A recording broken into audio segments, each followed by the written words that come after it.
Payday 3's not had a dream start to life by any stretch of the imagination. Besieged by server melting issues at launch, the game went from being Steam's most purchased title to a review-bombed, unplayable farce in the span of about 4 hours. Things didn't get much better from there after Update 1 was delayed by upwards of a month due to critical internal process troubles, and as a result, key community complaints still haven't been fully addressed 3.5 months later. There's always room for redemption, and I remain dedicated to covering its updates and am still enjoying the base gameplay at the very least, but my unwavering optimism has faded. No one's blowing anyone at this point. However, the wider franchise remains almost as strong as ever. People are still playing Payday 2 in their droves, and I doubt the Payday gang's actual stock has taken as much of a hit as Starbreeze's has. The future of the franchise is still bright, I think. I mean, we're meant to be getting a TV series, it can't be all bad. But they say no man is an island, and no successful game exists without legitimate competition and droves of imitators. So, particularly over the next 18 months, Payday 3 can expect to face down contenders for the co-op heisting throne from some familiar and brand new sources. So, let's dive into the Payday killers that might be giving Dallas & Co. even more headaches before 2024 is through.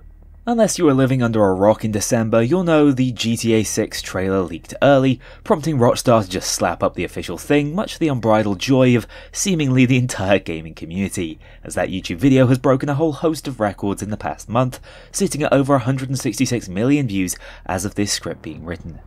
Now, GTA has never been a direct competitor of Payday's, regularly having a greater console focus on their launches, whilst Payday has traditionally flourished on PC. Thematically though, the two share some similarities, with heists, money, firearms, and a general disrespect for law enforcement all being at the forefront of their respective gameplay loops. But GTA's sandbox differs from Payday's more structured heisting formula, with both having their own fans as well as pros and cons. My take is that Starbreeze believes that they offer a different enough gameplay proposition such that they're not really competitors, and instead jointly bring greater attention to the crime genre of video games. But I've never witnessed interest in a game quite like GTA 6 in my lifetime. It's obviously still a long way out, slated for 2025, but if Payday 3 is to mimic even a portion of Payday 2's longevity, there will be some development overlap, and I genuinely believe the entire industry are clearing their calendars to avoid competing with this giant of gaming as much as possible. GTA 6's success is inevitable, but only time will tell whether its launch is going to be an opportunity for Starbreeze to evangelise the virtues of robbing their banks too, or if it's going to overshadow Payday 3 completely and become the final nail in the coffin. From a game that has hundreds of millions of views on its most recent trailer, to one that's not yet broken 1,000, Crime Boss Rocket City is absolutely a Payday competitor, although I'm not too sure Starbreeze sees it that way just yet. Whilst the game certainly hasn't taken off, probably not helped by its Epic Store exclusivity, rather surprisingly, it has still been following its roadmap and receiving consistent positive updates. In-game studios are sticking with their first release, which is getting incrementally better from patch to patch. I still think they were onto something with their roguelike single-player campaign, and all the Michael Madsen, Travis Baker silliness is good fun. You better buckle up, cause you got a ton of ass-kicking action coming your way. In the killer, new game, Crime Boss, Rocket City. You know it, baby. So, maybe there is still room for them to compete with Payday 3's struggling player counts in 2024. I'm obviously not informed as to the nature of their Epic exclusivity deal, but should the game finally make it over to Steam, I can see a protest player base emerging and actually being surprised by the fun that can be found amidst the ludicrousness of the game.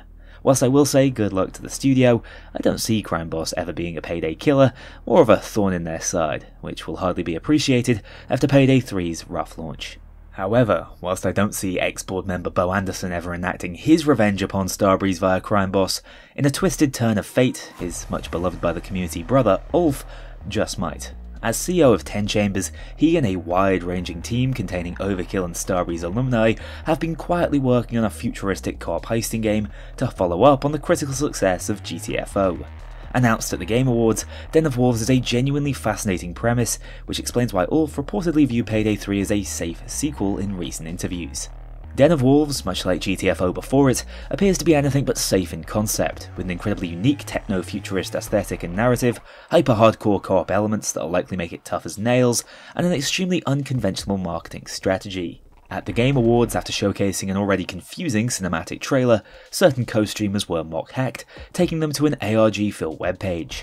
More on that madness later, but it's fair to say Den of Thieves is playing to a more hardcore crowd, choosing intrigue and complexity in their approach to marketing, which I imagine would be considered a high-risk strategy to any experienced marketers out there.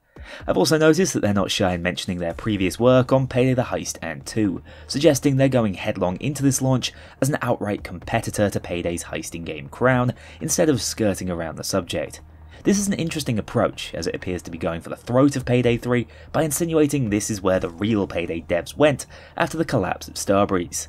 Of course, we know that isn't really the case. 10 Chambers does have a lot of that early overkill and grin pedigree, but it formed long before the Walking Dead fiasco, and many of the early Payday devs still remain within Starbreeze. Hell, I've even met some of them.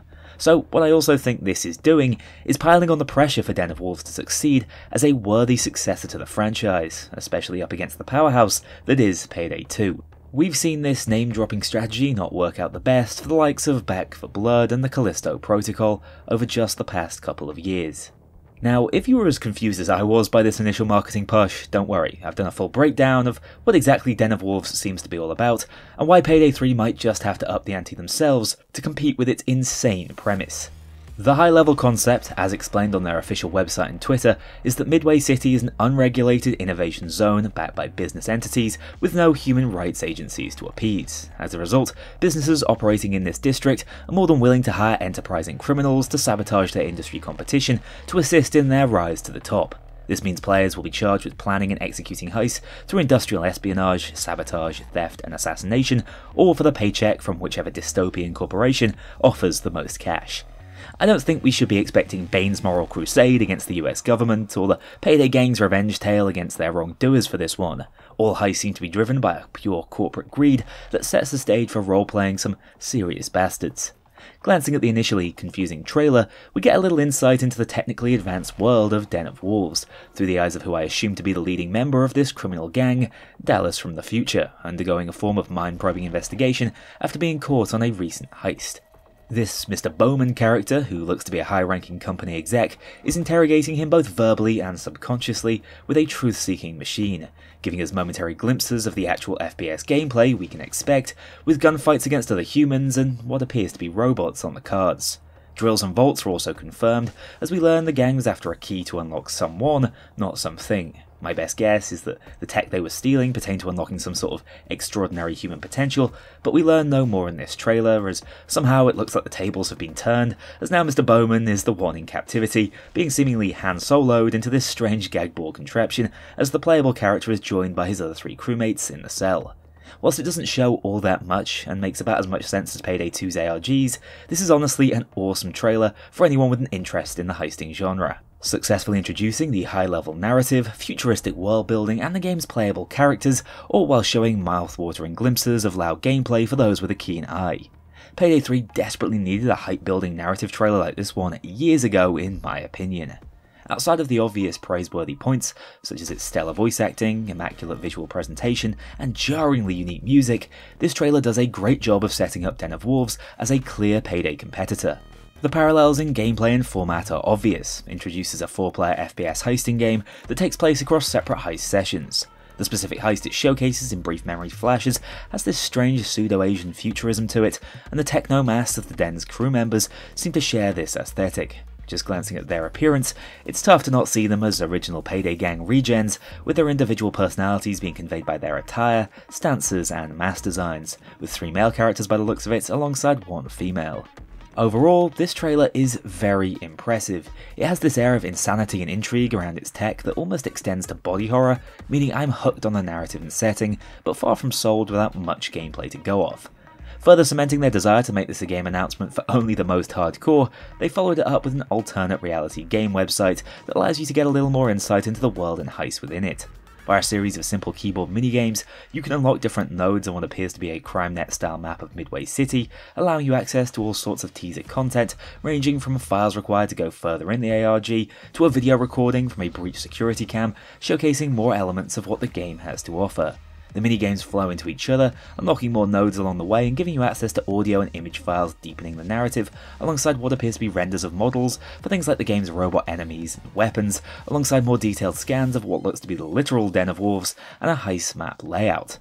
It's all intentionally difficult to piece together, leaving loads of questions regarding what this cryogenic status device actually is, but I found it fascinating, so have linked the website below.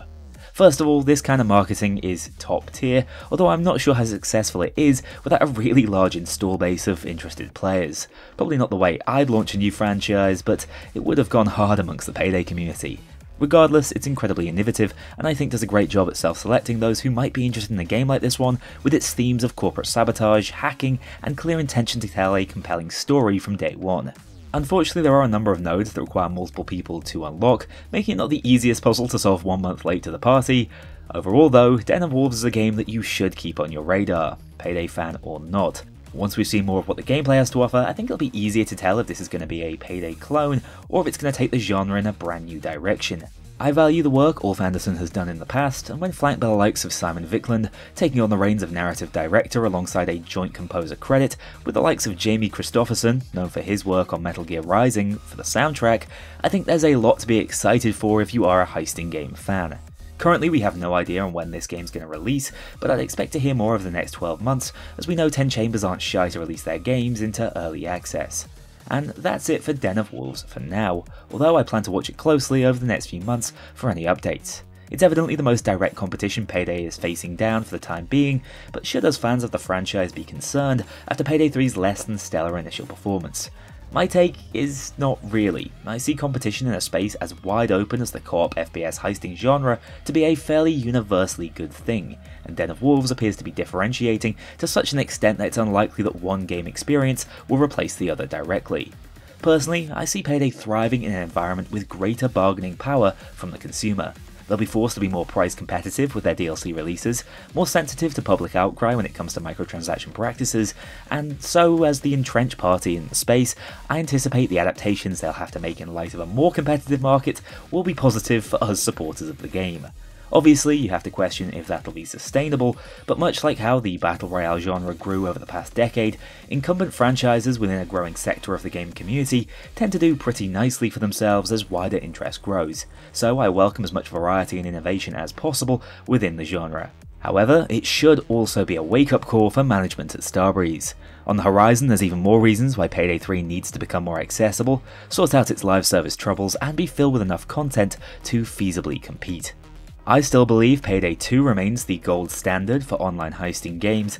The resistance in its player counts after Payday 3's launch are evidence of that, so until its benchmark can be surpassed, be it by its sequel, Den of Wolves, or even another franchise, Payday ain't being killed off just yet.